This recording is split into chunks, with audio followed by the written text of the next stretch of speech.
A estratégia de prova do primeiro dia pode determinar sua aprovação, e é sobre isso que eu vou falar aqui nesse vídeo. Olá, eu sou Sabrina Oliveira, sou estrategista para aprovação e aqui eu vou falar de 10 dicas importantes para sua estratégia do primeiro dia garantir os seus melhores resultados. O primeiro ponto muito importante é que não existe uma única estratégia que dá certo para todo mundo. Então eu acompanho vários alunos aprovados, é comum que tenham diferença nas estratégias. Tem gente que começa a redação primeiro, tem gente que faz a redação no final. É importante que você use uma estratégia que você já testou ou que já tenha dado certo para você. Mas se você está vendo esse vídeo aqui na semana do Enem, talvez você ainda não tenha tentado uma estratégia. E aí eu peguei as 10 dicas mais importantes que eu vejo que mais dão certo com a maioria dos alunos, a maioria dos estudantes, para que você possa colocar em prática. Então, o primeiro ponto é que é comum no início da prova a pessoa estar um pouquinho nervosa. E aí eu geralmente recomendo que ela faça umas 5 questões de humanas, mas marque aquilo ali para aliviar um pouquinho aquela adrenalina inicial e aí depois ela volta nessas questões. Aí depois é bom dar uma olhada no tema da redação. O segundo ponto é não fazer a redação toda de uma vez. Então vale a pena dar uma olhada, colocar ali algumas ideias principais, fazer um esquema, um roteiro, colocar alguns repertórios que você já pensou, mas não fazer a redação toda de uma vez. É muito bom esse distanciamento. Faz um pouquinho da redação, faz um esquema, depois faz algumas questões, volta, faça o rascunho da redação, aí faça mais questões e depois passa a limpo. Isso geralmente é muito bom, você consegue ver coisas que você não veria fazendo a redação toda de uma vez. Então essa é a segunda dica. Então primeira dica, fazer algumas questões ali no início para diminuir a adrenalina, sabendo que você vai voltar naquilo ali depois. Segunda dica, não fazer a redação toda de uma vez. A terceira dica é alternar questões. Isso é muito bom em termos de neurociência, em termos de funcionamento do cérebro. Ao invés de fazer a prova de linguagens toda de uma vez, costuma ter questões muito grandes, faz um pouco de humanas, faz um pouco de linguagens. Muitos alunos alternam 15 e 15, é um número legal. Quarta dica é pular questões muito difíceis ou muito grandes. Isso é muito importante, sabendo da metodologia de correção do Enem, que é a TRI, que é a teoria de resposta ao item, que a gente precisa de garantir principalmente as questões fáceis. É lógico que a gente tem que garantir o maior número de acertos, que as questões difíceis também são importantes, mas é muito importante que você consiga passar pela prova toda, que você consiga garantir as questões fáceis. E às vezes a pessoa fica tão agarrada numa questão difícil, uma questão de muito raciocínio, uma questão muito longa, que acaba não tendo tempo de fazer uma questão fácil. Então, pular questões não tem problema, é uma estratégia muito utilizada, não tem aquele negócio de honra, eu tenho que fazer essa questão por honra, não. Tá difícil, tá gastando tempo, fala, ó, isso aqui eu volto em você depois. E aí pula a questão. Quinta dica importante é ter um intervalo. Nossa, Sassá, mas eu não tenho tempo nem pra fazer a prova, ter um intervalo. Então, isso faz diferença. Faz diferença beber água, passar uma água no rosto, porque imagina ficar 4 horas e meia, 5 horas e meia imóvel ali. Geralmente nosso sangue ele tende a ir para a perna, vocês já estudaram isso, né? O sangue para ele retornar para o coração precisa dos músculos esqueléticos e aí a gente fica ali com a panturrilha parada, a tendência é que o sangue não circule tão bem. Então se a gente consegue fazer um exercício com os pés, né, mexendo a panturrilha umas 10 vezes, opa, fiz aqui até balancear a câmera, né? Umas 10 vezes já é bom. Respirar fundo, passar uma água no rosto, isso aí faz diferença. E é bom ir se hidratando ao longo da prova, ter um momento ali para ir ao banheiro. Eu vejo que esse intervalo no meio da prova, ele é muito bom. Claro que não vai ser um intervalo longo e geralmente eu recomendo você não esperar estar muito apertado para pedir para ir ao banheiro. Eu já fui fiscal de prova de UFMG, né, quando eu era aluna da UFMG, e eu sei que às vezes demora para chamar o fiscal e tudo mais, às vezes a pessoa já pede quando ela tá estourando ali a bexiga e ela fica naquele desespero. Então esse intervalo ele não é perda de tempo, é igual o tempo lá no futebol, né, dos 45 minutos. Não adianta o jogador falar, não, eu quero jogar direto que eu não quero perder esse tempo aqui. Não, aquele tempo ele é necessário. Uns 2 minutos, 5 minutos para você retomar, fazer o sangue circular, respirar fundo, isso faz muita diferença. O sexto ponto, que na verdade, acho que tem um aqui, pulei um aqui, mas enfim, o próximo ponto é você marcar algumas questões, você vai marcando ali algumas questões, eu gosto de marcar de 15 em 15, você vai circular.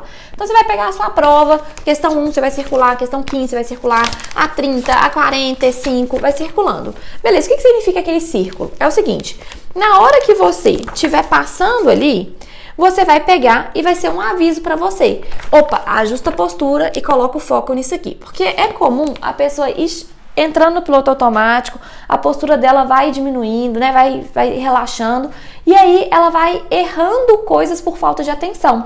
E a gente tem 3 centros de atenção no nosso corpo. Um tem a ver com o tônus muscular. Então se a gente pega, opa, foca aqui no que eu tô fazendo, pega ali, foca naquilo, isso aí já faz muita diferença. Próximo ponto Que eu gosto muito também para esse período, se você, agora sim é o 7º ponto, se você acha que tá com dificuldade de prestar atenção e tudo mais, tá entrando no piloto automático, tá ficando com muito sono durante a prova, é comum na prova de linguagens de humanas, eu gosto muito de mascar chicletes.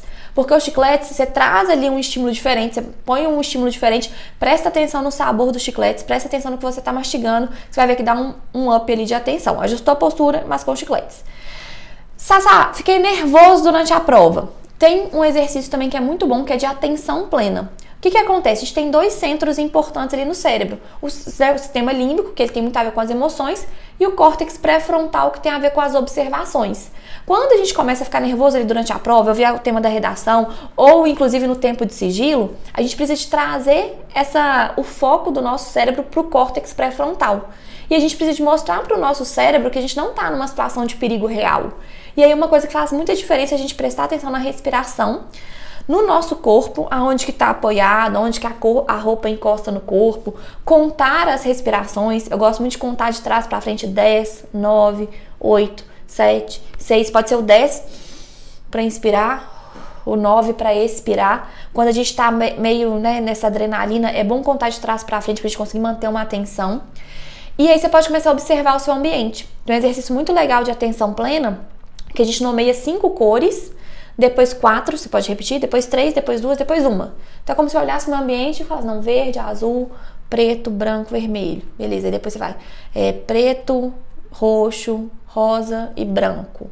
Aí você vai nomeando e você vai tirando.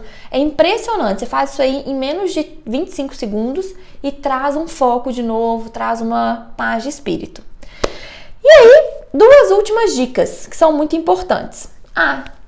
Tô em dúvida entre 2 questões. Eu até separei 2 questões de humanas aqui da última prova, tá? Aqui também para dar uma olhadinha. Tô em dúvida entre várias alternativas, tô em dúvida, não sei a resposta. O que a gente vai olhar? Tá em dúvida? Uma coisa muito importante, lembra qual foi a primeira alternativa que você achou que era certa. Porque a nossa intuição, ela muitas vezes está certa.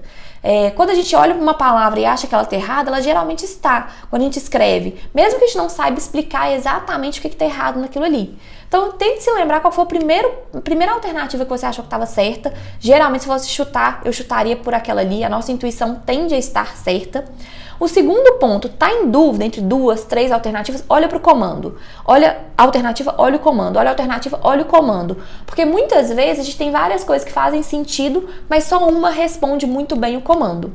Outra coisa que a gente vai fazer, a gente vai eliminar alternativas muito absurdas.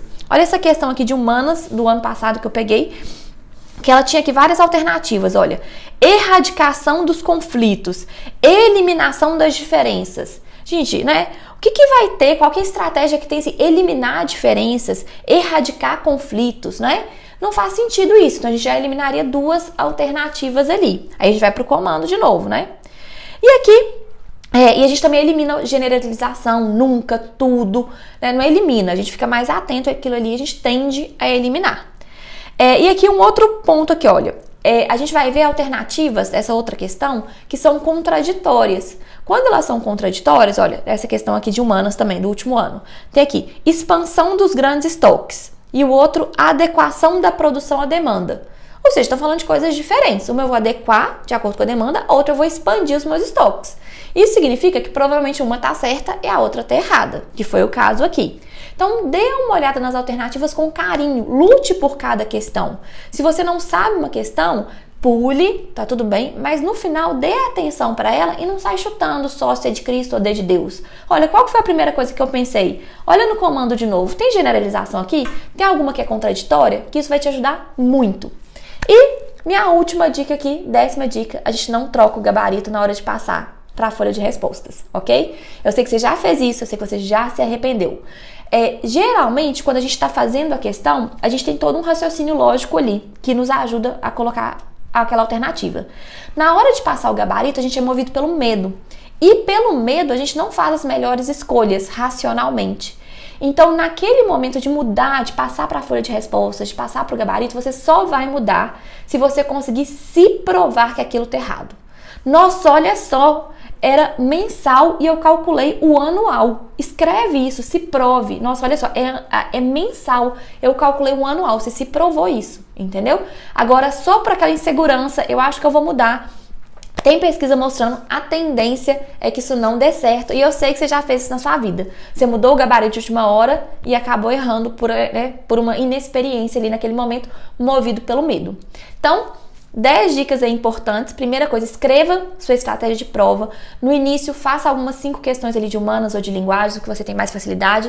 Divida a redação ao longo da prova. Alterne as questões. Pule o que você não precisa, né? O que está muito grande, o que está difícil. Faça um intervalo no meio. Marque as questões para ajustar a sua postura, use os chicletes, use exercício de atenção plena, não troque o gabarito no final e saiba como chutar ali se você estiver precisando. Então é isso, uma boa prova para você, vá com tudo, faça o melhor que você puder, imprevistos vão acontecer e vamos com tudo.